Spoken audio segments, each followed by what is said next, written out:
Super star Mahesh Babu నటించిన గుంటూరు కారం చిత్రం విడుదలై 3వ రోజు పూర్తి చేసుకుని 4వ రోజులకైతే అడుగుపెట్టింది. మొదటి రోజు భారీ కలెక్షన్స్ని నమోదు చేసుకుని 2వ రోజు కూడా స్టడీగానే కలెక్షన్లను వసూలు చేసిందని చెప్పవచ్చు. 3వ రోజు కూడా మంచి కలెక్షన్లు రాబట్టి రికార్డ్ అయితే క్రియేట్ చేసింది. తొలి 3 రోజులకు గాను 110 కోట్ల వరకు అయితే గ్రాస్ కలెక్షన్స్ను వసూలు చేయగా థియేటర్లలో సినిమా సందడి చేస్తూ బాక్స్ ఆఫీస్ వద్ద లక్షల వర్షం కురిపిస్తోంది.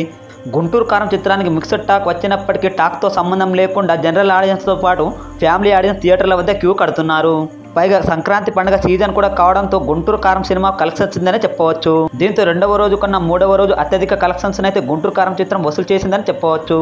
మరి గుంటూరు కారం చిత్రం 3వ రోజు ఏరియాల వారీగా కలెక్షన్స్ను పరిశీలిస్తే నైజాంలో 26 కోట్ల 50 లక్షలు, సిడేర్లో 6 కోట్ల 36 లక్షలు, ఉత్తరాంధ్రలో 6 కోట్ల 20 లక్షలు, ఈస్ట్లో 5 కోట్ల 36 లక్షలు, వెస్ట్లో 3 కోట్ల 60 లక్షలు, గుంటూరులో 6 కోట్ల 39 లక్షలు, కృష్ణాలో 3 కోట్ల 89 లక్షలు, నెల్లూరులో 2 కోట్ల 23 లక్షలు. ఇప్పటివరకు తొలి 3 రోజులకు గాను 60 కోట్ల 53 లక్షల షేర్ రాబట్టిందని చెప్పాలి. ఇక కర్ణాటక, రెస్ట్ ఆఫ్ ఇండియాలో 5 కోట్లు, ఓవర్సీస్లో 13 కోట్ల 70 లక్షలు. మొత్తం ఏపీ తెలంగాణతో పాటు ప్రపంచవ్యాప్తంగా తొలి 3 రోజులకు గాను 79 కోట్ల 23 లక్షల షేర్ వసూలు చేసి రికార్డ్ క్రియేట్ చేసిందని చెప్పవచ్చు. గుంటూరు కారం చిత్రం ఇలా 2వ రోజు 10 కోట్ల షేర్ వస్తే 3వ రోజు 12 కోట్ల వరకు అయితే షేర్ వచ్చినట్లు సమాచారం. దీంతో 2వ రోజు కంటే 3వ రోజు అత్యధిక కలెక్షన్స్ అయితే వసూలు చేసింది.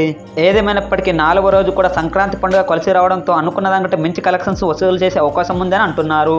ఇప్పటికే కొన్ని చోట్ల మార్నింగ్ మ్యాట్నీ షోలన్నీ ఫుల్ అయిపోగా నైట్ షోలు కూడా అడ్వాన్స్ బుకింగ్ జరుగుతున్నట్లు తెలుస్తోంది. మరి 4వ రోజు పూర్తయ్యేసరికి గుంటూరు కారం చిత్రం ఎలాంటి కలెక్షన్స్ వసూలు చేస్తుందో మరో వీడియోలో అఫీషియల్గా తెలియజేస్తాం. ప్రస్తుతానికైతే గుంటూరు కారం చిత్రం టాక్తో సంబంధం లేకుండా అత్యధిక గ్రాస్ కలెక్షన్స్ను వసూలు చేస్తూ దూసుకుపోతుంది. మరి గుంటూరు కారం చిత్రంపై మీ అభిప్రాయం ఏంటో కామెంట్ ద్వారా తెలియజేయండి. అలాగే మహేష్ బాబుకు సంబంధించి మరిన్ని వివరాల కోసం మా ఛానల్ ప్లస్ సబ్స్క్రైబ్ చేయండి. ఏ చిన్న విషయం కూడా మిస్ అవ్వకూడదు పక్కన బెల్ ఐకాన్ నొక్కండి. Like, share, thank you.